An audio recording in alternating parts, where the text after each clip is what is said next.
human girl. A bright, intelligent girl called Sylvie lived in a picturesque town not far from the sea and right beside the woods.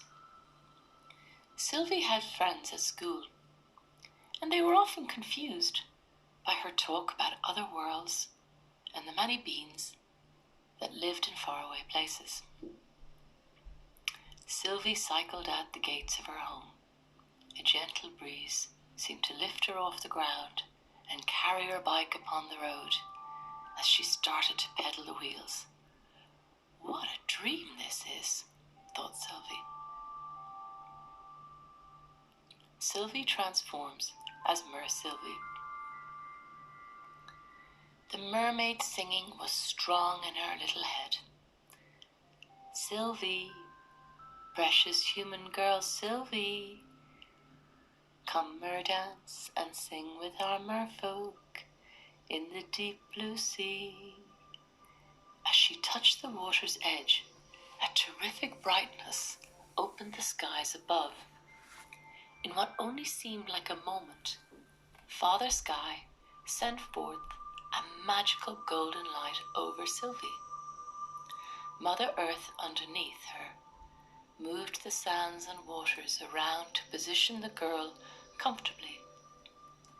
Her slender arms lay outstretched, so her head slanted, resting upon a steady rock.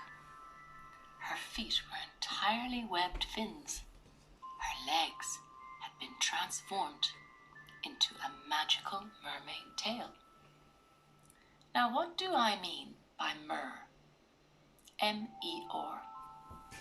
I use that throughout the book in front of a name, a person, or a thing.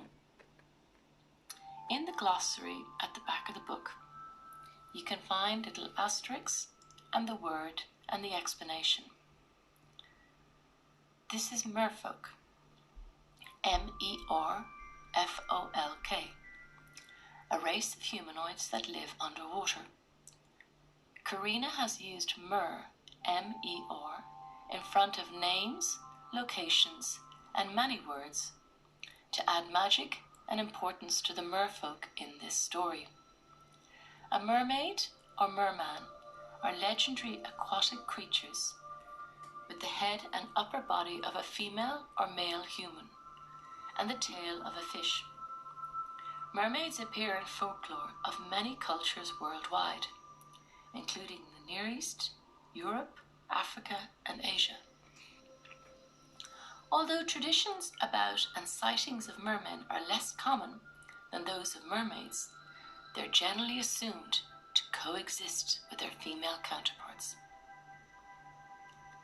Entrance to the Mer King Castle. Sylvie, now known as Mer Sylvie, was greeted by a couple of enchanting seahorses. These seahorses were on a special mission to carry this human mermaid to the secret land of the merfolk, an unknown world about to be discovered by this magical human girl Sylvie, transformed into a mermaid. At the entrance to the Mer King Castle, there were larger seahorses with stern faces, bouncing up and down. They looked magnificent and very proud of their job.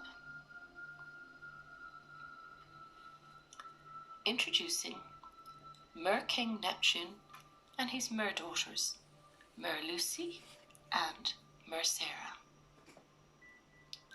Mer King Neptune, he had a huge reddish-orange tail, which was most spectacular, and his upper body was big and strong. As Mer Sylvie was approaching, he smiled gently. Mer Sylvie swam happily towards this wondrous Mer King.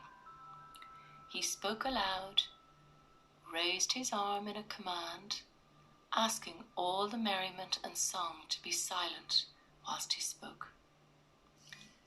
My gentle merfolk, sea friends, and dearest mer daughters, Mer Sarah and Mer Lucy, Father Sky and Mother Earth have blessed us with a special guest from the human world. This new mermaid, Mer Sylvie, was in awe of what she had just experienced. She suddenly felt stunned and definitely confused by all of this. What was she supposed to be doing here? Why was she this chosen mermaid? What was her purpose here? So that's all for now, but I will return with the next little segment, the transformation of Mer Sylvie into Fair Sylvie. Love to you on your journey, Karina Cohen.